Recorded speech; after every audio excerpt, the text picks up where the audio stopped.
Kali Masada dari Akademi Kripto. Di modul kali ini kita akan membahas ya mengenai token unlock trading strategy. Jadi sebelum kita memulai modulnya, anything I say is not financial advice ya. Please do your own research karena cryptocurrency merupakan aset yang memiliki risiko sangat tinggi. Nah, sebenarnya apa sih token unlock itu? Jadi token unlock itu merupakan suatu sistem, merupakan suatu peristiwa ya, kejadian di mana token yang sebelumnya ini nggak bisa diperdagangkan ya, ini kemudian akhirnya dibuka ke publik ya, dibuka ke market untuk akhirnya bisa diperdagangkan lagi. Nah, jadi ini ilustrasinya ya, dari jumlah keseluruhan token yang akan dan bisa beredar di market, ini selalu dibagi dua ya. Pertama, token yang belum di-unlock ya atau masih lock, dan juga token yang udah di-unlock ya, atau token yang bisa diperdagangkan di market.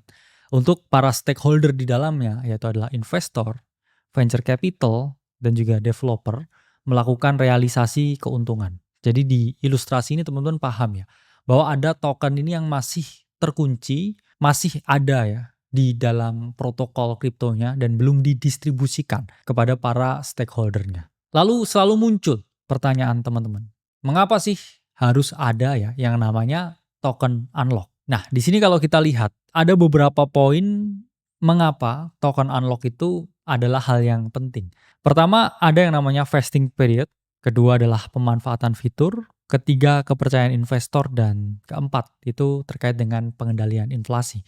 Pertama ini terkait dengan vesting period dulu ya. Kenapa kok token ini harus di-unlock dulu ya, nggak langsung disebar semuanya ya ke para investor, ke para venture capital, ke para developer? Jawabannya adalah supaya mereka memiliki komitmen jangka panjang untuk building the project. Bayangkan ya, ketika teman-teman mengerjakan suatu proyek, misalkan ya gedung, rumah, apartemen.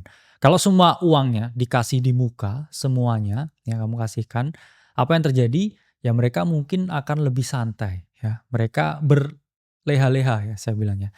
Karena mereka nggak akan mengerjakan itu dengan giat, dengan gigih, seakan-akan mereka ini belum dapat uangnya. Kalau mereka diberi uangnya dalam termin ya, atau jangka waktu tertentu, analoginya, mereka akan bekerja lebih giat, memperbaiki proyeknya ya, membenerin ya apa yang bisa ya dibenerin supaya jadi lebih bagus lagi. Nah, akhirnya apa? Kalau lebih bagus ya customer jadi lebih senang. Itulah mengapa ya adanya vesting period, atau ini dikunci sampai batas waktu tertentu sebelum akhirnya dibuka. Dan ini penting ya terkait dengan kepercayaan investor, karena investor ini juga sama dengan customer ya. Mereka ini mendambakan sesuatu dari suatu proyek tersebut. Tadi kan contohnya ya customer apartemen ya, ada developer apartemen, mereka ingin dibangunkan ya apartemen yang bagus ya, nyaman dan juga aman. Kalau misalkan di awal semua tokennya udah dikasihkan ke developer, apa yang terjadi ya? Pasti para investor ya, atau customernya ini mereka akan berpikir, "Wah, duitnya udah aku kasih nih." Sewaktu-waktu mereka bisa tinggal mengabaikannya ya, tinggal dijual semuanya tokennya dan lari ya. Dumping on investor. Nah, ini mengapa ya token unlock itu penting supaya tidak ya terjadi hal-hal yang negatif dan kepercayaan dari para investor ini tetap terjaga. Selain itu, protokol kripto tertentu ya, atau DeFi, decentralized finance, itu biasanya selalu memiliki sistem-sistem insentif tersendiri. Mereka punya program-program khusus. Ketika kita lock koin kita ya ke dalam protokol ya, disebutnya juga dengan staking, kita akan mendapatkan reward tertentu. Yang mana reward tersebut ya akan kita dapatkan dalam periode tertentu ketika udah di-unlock ya tokennya. Jadi kamu sengaja ya lock koinmu ya ke dalam protokolnya. Nanti kalau itu udah di-unlock ya kamu dapat reward tertentu ya. Konsepnya ini sama persis seperti kamu menabung di bank. Nah, jadi kita mendapatkan bunga dari token yang kita kunci atau kita lock. Nah, selanjutnya fungsinya token unlock itu adalah pengendalian inflasi. Bayangkan ketika semua token ini udah beredar di pasar. Yang terjadi adalah nilai intrinsiknya ini semakin menurun ya, karena banyaknya token yang beredar. Kalau token ini dikunci ya, disembunyikan di suatu tempat sehingga tidak bisa diakses ya oleh orang ya atau para stakeholdernya, ini membuat nilainya relatif ya lebih tinggi ya, nilai intrinsiknya lebih tinggi. dibandingkan ketika semuanya udah unlock, semuanya udah dikeluarin. Token unlock sendiri memiliki ya dan juga mengandung beberapa risiko tersendiri. Di antaranya satu ya terkait dengan exit strategi, dua risiko harga dan juga tiga ya terkait dengan potensi continuation-nya.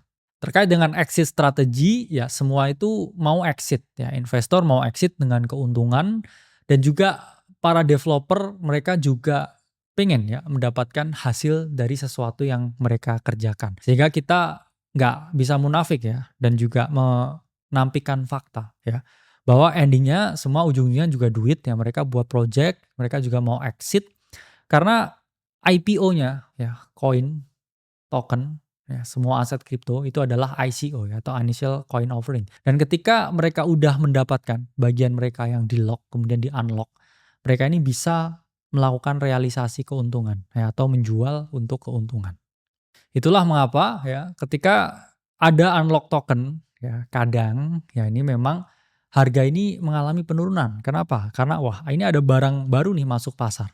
Dan logikanya dengan adanya barang baru apa yang mereka lakukan? Ya mereka mau melakukan penjualan. Tapi apakah selalu ya token unlock ini bearish ke harga? Ya nanti akan kita jelaskan ya dalam token unlock trading strategy.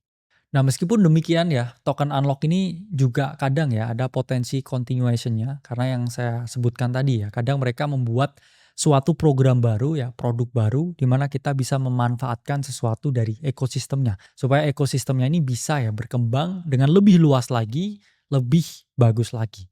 Dan kita pun juga dalam perspektif trading ya, jual dan beli, kita bisa memanfaatkan ya beberapa strategi tertentu dengan adanya token unlock ini. Selanjutnya kita akan bahas ya jenis-jenis token unlock di modul selanjutnya.